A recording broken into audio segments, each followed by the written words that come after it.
Magandang araw. Kami ang unang pangkat.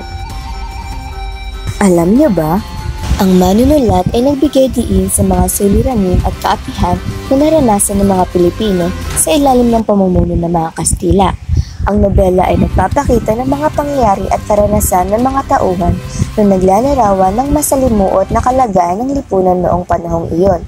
Sa pamamagitan ng mga karakter at mga kwento, ang nobelang ito ay nagbibigay liwanag sa mga suliraning panlipunan tulad ng katiwalian, kahirapan at pang-api. Pamilyar ba sa inyo ang Noli Me Tangere? Kung ganun, aalamin natin ang kaligirang pangkasaysayan ng Noli Me Tangere. Pero dumako muna tayo sa trivia. Ngayon, tayo ay magsuri ng larawan at ibigay ang pinapahayag ng mga ito. Kung ang iyong kasagutan ay University of Santo Tomas, tama ka. Dumako naman tayo sa ikalawang larawan.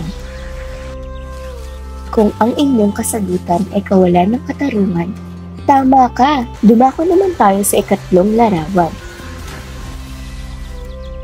Tama ka kung ang iyong kasagutan ay pagkakaisa.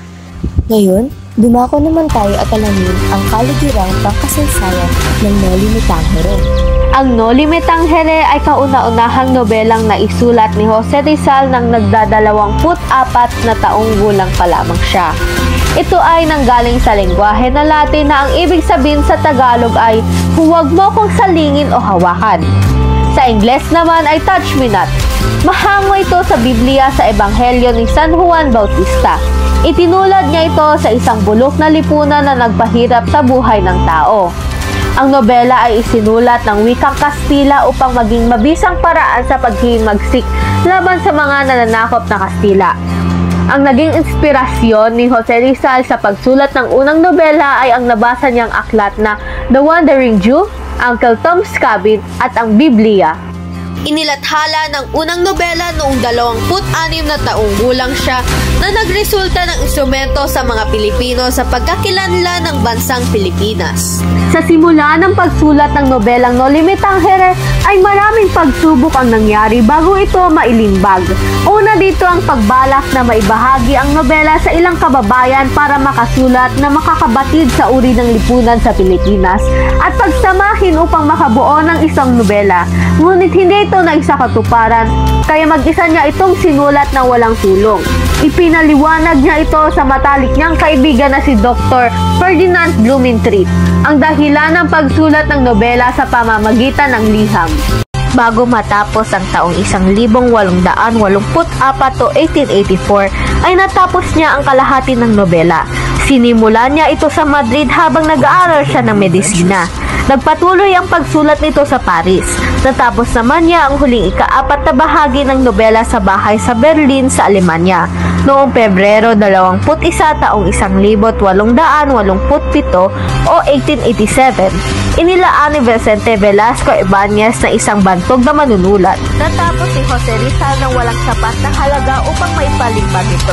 Ngunit dumalaw din sa kanya si Maximo Viola na nagpahirap sa kanya ng salapi na naging daan upang makapaglimbag ng 2,000 sipi nito sa imprenta.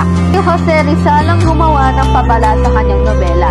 Maraming simbolo ang nakaukit dito. Nagalit ang mga Espanyol na nagpangamba sa kanyang magulang sa dahilan siya'y mapangamak.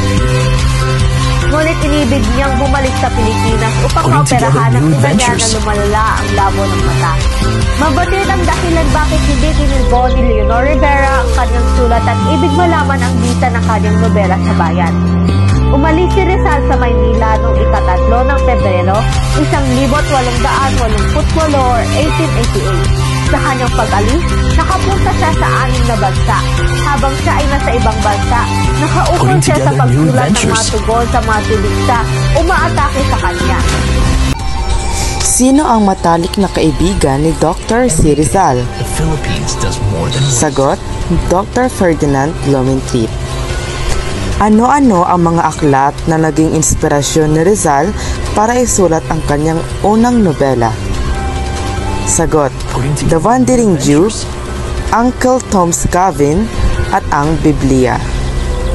Kailan nagsimula at natapos ang kanyang ginawang nobela?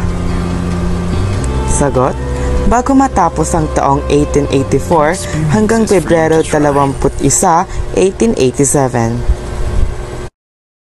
Sa kabila ng kapahamakan, bakit nais pa rin ni Rizal umuwi ng Pilipinas? Sagot, hangarin niyang open ang kanyang ina dahil lalang panlalabo ng kanyang mga mata. Bakit niya ginawa ang kanyang unang nobela na Noli Me Tangere? Sagot, upang maging isang mabisang paraan ng paghihimagsik laban sa mga mananakop na Kastila.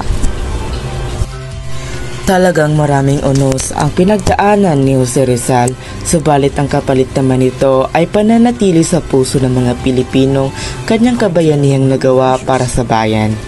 Ang nobelang Noli Me Tangere ang nagpagising sa natutulog na damdaming makabayan ng mga Pilipino.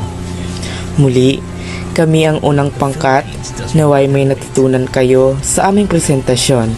Maraming salamat sa pagkikinig at panonood.